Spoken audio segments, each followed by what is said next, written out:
Merci beaucoup. Oui, est-ce que ça va? Oui, merci beaucoup. Donc, je voudrais remercier M. Alekenyou de nous recevoir si gentiment. Je remercie aussi tous les collègues de toutes les conversations qu'on a depuis 3 ou 4 jours. Je remercie également M. Capdoche qui a une grande responsabilité dans le succès de cette rencontre et mon collègue Yves Théoret qui nous avait proposé d'intervenir dès le printemps à la rencontre Orbicom. Donc, on est très content d'être ici. On a un texte dans lequel il y a des anglicismes, on s'excuse auprès de nos cousins français. Storytelling, on aurait pu le traduire par narrativité. Et puis, design, on ne sait pas trop. Les Français, conception, modélisation, simulation. Bon, on est à l'aise avec tous ces mots-là. Je commencerai par une image. Abraham Moll, en son époque, disait que la société se transformait en un système social. Donc, l'image que j'aimerais vous proposer, c'est que la société occidentale, la société mondiale dans son ensemble, est dans une période dans laquelle elle veut entrer dans la société des connaissances, mais on manque un peu de méthodologie. Notre contribution aujourd'hui, c'est d'essayer, à travers la notion de design communautique, c'est-à-dire de communauté, de médiation par la réseautique et toutes les tics qu'on voudra, et dans le mot nautique, dans le mot communautique, il y a nautique, etc. Donc, de développer un cadre de référence. Je me sens proche de mon prédécesseur qui a parlé d'un cadre de référence pour les universités. Donc, d'un cadre de référence, d'un framework, comme disent les Américains, pour être capable d'implanter des projets à grande échelle dans cette société de l'information et donc de réhabiliter non pas juste l'ingénierie appliquée, mais l'ingénierie sociale appliquée dont Moll, à l'Université de Compiègne, faisait le souhait. Il disait non seulement il faudrait comprendre la communication, mais il faudrait être capable de l'aménager de cette façon transdisciplinaire. J'ai presque déjà fini mon temps d'introduction. Donc, je ne vais pas trop vite pour les traducteurs. Je connais mon envolée possible et je ne vais pas m'envoler ce matin. Donc, le design communautique, c'est dédié aux transformations sociales. Donc, le design dont on parle intègre plusieurs perspectives de design, les produits, les services, les applications. Ils intègrent le design organisationnel, donc les architectures d'entreprise, les architectures informationnelles, et ils intègrent également, aujourd'hui, ce qu'on appelle dans la question de l'innovation ouverte, les architectures participatives. La design communautique s'est appliquée dans une perspective de recherche en communication appliquée et on s'est inspiré de la recherche-intervention. Quand on parle de recherche-intervention, au Québec, on peut parler d'une praxéologie élargie, c'est-à-dire d'une science de l'action qui vise des valeurs d'émancipation et de développement humain et social. Donc, on parle de méthodes traditionnelles de recherche en sciences sociales, mais il nous faut aussi regarder dans les principes de la collaboration participative, tout ce qu'on appelle en bon français l'empowerment, l'engagement, mais aussi toute l'analyse des communautés virtuelles, des plateformes et des écosystèmes d'innovation. Franck, de son côté, va nous parler du transmedia storytelling, donc toute la question du dialogue universel, sous forme peut-être aujourd'hui de ce qu'on pourrait appeler une conversation scientifique globale, parce que nous, on a développé au laboratoire l'idée d'une science de troisième phase, que vous, les Européens, vous appelez cyberscience, et que peut-être, d'un autre nom, les Africains ont trouvé d'autres appellations. Donc, une narration immersive, c'est-à-dire une capacité de dialoguer, la science étant prise comme un dialogue universel, donc qui s'appuie sur des histoires un peu plus systématiques que peut-être des histoires de gamers, mais c'est des histoires qu'on pourrait rapprocher d'un dialogue universel, dans lequel le multiplateforme numérique, donc les multiples modalités de la communication, les multiples plateformes, l'ensemble des outils multimédia, et je ne vais pas rentrer dans le détail, peut nous aider à supporter une communication. Donc, il y a un certain déterminisme technologique, mais on dit, nous ne nous agiterions pas autant autour des infrastructures si tout ça n'agitait pas toutes les économies nationales partout dans le monde. Donc, on n'aura pas beaucoup de temps de parler, je m'excuse auprès de Magda, il n'y aura pas beaucoup de cas ce matin, mais on va un petit peu plus abstraitement parler de notre perspective théorique. Et donc, les médias sociaux, les expériences participatives et la recherche-action qu'on met autour de dialogues citoyens globaux qui nous font entrer dans cette espèce de cyberscience basée sur les grids contemporains, qui nous permettrait, on l'espère, de faire des apprentissages collectifs, donc les mots comme intelligence collective et collaborative peuvent être amenés à contribution, développer à travers le co-design l'engagement citoyen et tout ce que, par exemple, un Serge Proulx chez nous peut développer comme compréhension des cultures contributives et des actions contributives actuelles. Donc, tout ça nous amènerait à un grand défi. Quelles compétences numériques, donc à gauche en bas du schéma, et quelles compétences en design doit-on développer dans la société du 21e siècle? Donc, parlons un petit peu de la recherche-intervention.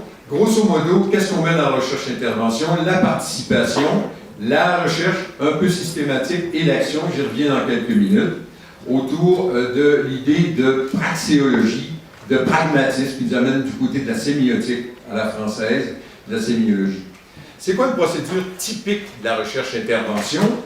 Très rapidement, c'est qu'on définit un système client. Donc, il faut reconnaître un problème avec les gens. On ne décrète pas qu'il y a un problème qui existe. Les problèmes sont co-construits, co-évalués. On fait un diagnostic, on planifie l'action, on fait cette action, on l'évalue, et ensuite l'apprentissage ne peut venir. Si vous connaissez bien ce type de recherche-là, c'est assez classique. On s'appuie par référence, puisqu'on a conscience d'avoir des mots assez nouveaux, sur cette recherche. Les 5 grands principes de cette recherche-action, c'est qu'elle implique des expériences de changement sur des problèmes réels au sein de systèmes sociaux. Elle suppose des cycles itératifs d'identification du problème, de planification, d'action et d'évaluation. Donc le design, c'est beaucoup planifier l'action à l'aide des nouveaux médias en vue d'un changement social qui est un changement socio-technique à grande échelle. Le changement envisagé implique une rééducation, c'est-à-dire un changement dans les façons de penser et d'agir, comme au bon vieux temps de la recherche-action participative. Elle interroge le statu quo à partir d'une perspective démocratique, c'est un des grands mots contemporains, c'est-à-dire le dialogue citoyen au service des grands changements démocratiques, et justement, on a mal à l'homme un peu par les temps qui courent, on a mal à notre démocratie, et donc il faut mettre en place les conditions d'une participation dans laquelle la liberté de choix, les options scientifiques et aussi politiques devraient être mises au devant de l'agenda. Et simultanément, donc, aux connaissances fondamentales dans un domaine, donc aux perspectives scientifiques traditionnelles, nous allons co-construire des connaissances dans l'action. Les principes méthodologiques sur lesquels on s'appuie, vous pourrez toujours les approfondir quand on fournira notre article, mais c'est le principe de rationalité accrue. Il faudrait qu'on favorise une meilleure adéquation entre la connaissance des faits et les rapports qu'ils rendent possibles entre les hommes. Le principe d'inachèvement. Quand le design commence, on entre, la situation existait déjà, et quand on va sortir, ça va continuer d'évoluer en dehors de nous. Il est impossible de spécifier à l'avance le chemin, les trajectoires et les résultats. Il y a quelqu'un qui demandait déjà dans la conférence, « T'es où? » Ben justement, on se définit beaucoup plus, donc pas par ce qu'on fait, comme par les trajectoires, nous disait Michel Foucault, le lieu, c'est la trajectoire. Le principe de scientificité, donc, toujours à garder cette espèce d'attitude critique, ceux qui sont en design, les quelques gens isolés, j'ai déjà rencontré une doctorante qui me dit, des fois on se sent un petit peu coincé tout seul, ben t'es plus tout seul, l'un et l'autre tout seul, donc on sera une co-construction tout solitude. Est-ce que ça se traduit ça? Madame, excusez-moi. La tout solitude n'existe pas, mais je viens de la créer. Donc, une scientificité par rapport aux faits, c'est le reflexive practitioner, le champ de principe d'isonomie. Comment comprendre et comment appliquer également à tous les acteurs concernés, on a beaucoup parlé de ça aux parties prenantes, et le principe des 2 niveaux d'interaction, une recherche-action participative ou intervention, c'est un dispositif d'intervention médiatisé par la technique et une démarche de connaissance. Donc, je vais donner la parole quelques minutes à Tofwang pour qu'elle puisse nous introduire le transmédia, et je reviendrai pour conclure s'il y a une conclusion possible.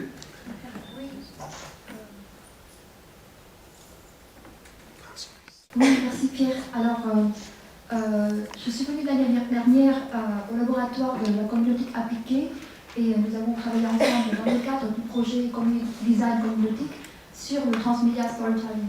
Et pendant notre projet de recherche, on a bien trouvé que le transmedia storytelling est largement capable de s'inscrire dans une démarche de mise en place de dialogue sur de multiplateformes et qui s'inscrit parfaitement dans la démarche de design communautique. Voilà. Alors, il y a beaucoup de définitions du transmedia storytelling. Je me permets de retenir ici la définition de Harry Jenkins, un chercheur américain pionnier qui a coincé le terme transmedia storytelling en 2003. Et en 2006, dans son ouvrage Convergence Culture, il a bien déclaré Transmedia Storytelling est un processus dans lequel les éléments d'une fiction sont dispersés sur diverses plateformes médiatiques dans le but de créer une expérience de divertissement coordonné et unifié. Le terme divertissement apparaît, c'est parce qu'à l'époque, Harry Jenkins a travaillé beaucoup sur des projets de films de cinéma et des projets transmédia de Hollywood. Parlons des principes de base du transmedia storytelling. Alors, je me suis permis d'inspirer d'un schéma proposé par Robert Bratton. C'est un professionnel, un producteur transmédia américain. Selon Robert Bratton, le transmedia storytelling, en premier lieu, c'est l'art de la narration, c'est le récit. Alors, rajouté à cette première couche assez traditionnelle, on a les expériences participatives. On propose aux participants au projet Transmedia Storytelling. Et une troisième couche, c'est les multiplateformes numériques. Voilà, c'est les trois piliers fondamentaux du Transmedia Storytelling. Alors selon nos trouvailles pendant notre projet de recherche, le Transmedia Storytelling est un design de la collaboration participative parce qu'un participant dans le projet, c'est tout à fait dans le cadre de la recherche intervention, un participant est un narrateur, il est usager, designer. Et un projet de Transmedia Storytelling utilise la logique des communautés de pratiques participatives. On est vraiment à court de temps, je me permets de ne plus entrer en petits détails pour passer à une dernière trouvaille de notre recherche, c'est les contributions que le Transmedia Storytelling pourrait apporter en termes de méthodologie de recherche-intervention dans le cadre d'un projet design communautique. Alors, le Transmedia Storytelling permet au premier lieu la collecte de données en mode participatif avec des participants comme storyteller, narrateur, comme usager designer. Le Transmedia Storytelling permet aussi l'analyse de données en mode collaboratif. Il permet la conception de scénarios, de solutions, de design, en autres termes. Alors, la conception de scénarios collectifs en dialogue intermodal. Et à la fin d'un projet, le Transmedia Storytelling permet la communication des résultats de recherche en mode viral sur différentes plateformes numériques. Voilà, je me permets de passer la parole à Pierre. Donc, le design communautique nous amène à un type de recherche-intervention à grande échelle qui implique l'usage et le design des technologies. Donc, l'idée, c'est qu'à côté des perspectives critiques, empiriques, sur lesquelles les sciences sociales se sont penchées, l'évolution des sciences sociales numériques, des humanités numériques et de la cyberscience nous amène à devoir être plus proactifs dans l'orientation du changement. Si on ne développe pas de méthodologie, de cadre de référence, et actuellement, je travaille sur des tables de travail au Québec en innovation pour la plateforme numérique du Québec, la question qui est posée même par les consultants, où est-ce qu'on va, comment on le fait, etc. On pense qu'on a développé quelques alternatives dans ce secteur-là. Je vais donner juste une idée. À partir de la définition, on s'appuie beaucoup sur les traductions du design participatif nord-européen, du design interactif, et puis des jeunes hommes comme M. François Huguet diraient c'est du co-design, Pierre. Et bien voilà, c'est un nouveau champ de la communication appliquée. On s'inscrit de plein front dans la communication, le pragmatisme, la praxéologie, et on propose une démarche de recherche-intervention qui est originale, qui affirme le caractère inévitablement socio-technique de toutes les réalités des processus de collaboration dans les organisations virtuelles et les systèmes sociaux numériques. Donc, quand Jean-Paul Lafrance, hier, disait « Est-ce qu'on a affaire à des weak ties, à des liens faibles, etc. » On pense que nous, on voit naître des liens très fermes, à long terme, et que c'est qu'à cette condition qu'on va pouvoir, à l'intérieur de l'un, on pourra en discuter de liens plus forts, qu'on va pouvoir développer des effets structurants à long terme. Donc, on s'inscrit dans une nouvelle anthropologie des connaissances dans l'action, et une interdisciplinarité, mais qui est devenue une transdisciplinarité, un transmétier, un transdomaine, parce qu'autour de la table, il y a des informaticiens pour les architectures informatiques, il y a les gens métiers pour les situations, il y a des professeurs pour la formation, il y a des gens de tout type de métiers, et l'idée, la force de ce qu'on croit avoir développé est d'être capable de mettre des gens ensemble.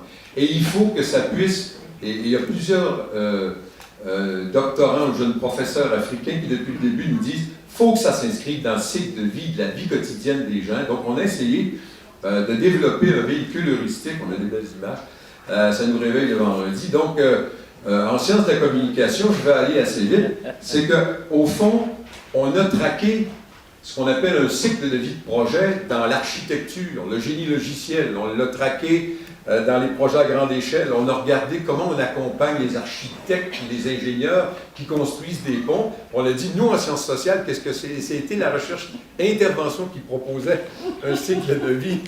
Prenez une photo, monsieur le Président. OK. Une minute. Je demande une minute.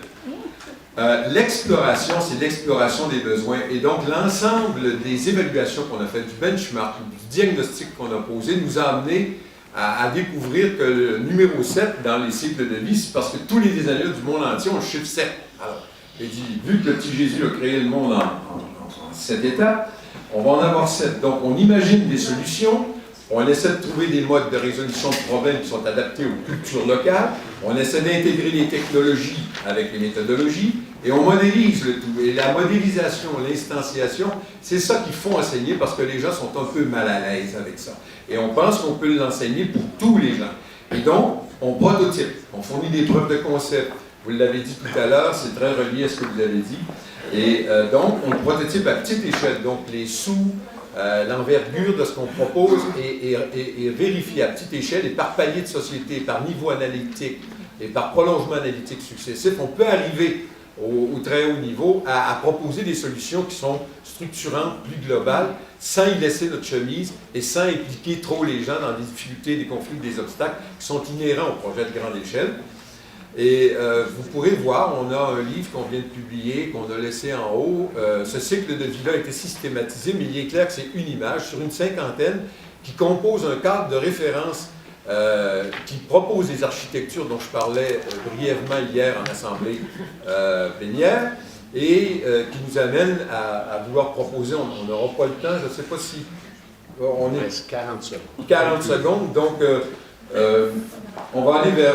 vous voyez, on a développé un modèle, on n'a pas le temps d'en parler, mais on va dire, regardez, qui existe, dans lequel les compétences de plusieurs niveaux ont été évaluées. On a une proposition pour enseigner les compétences qui divergent de tous niveaux et on s'appuie sur des recherches internationales pour avoir identifié de façon consensuelle les 10 grandes compétences de l'avenir.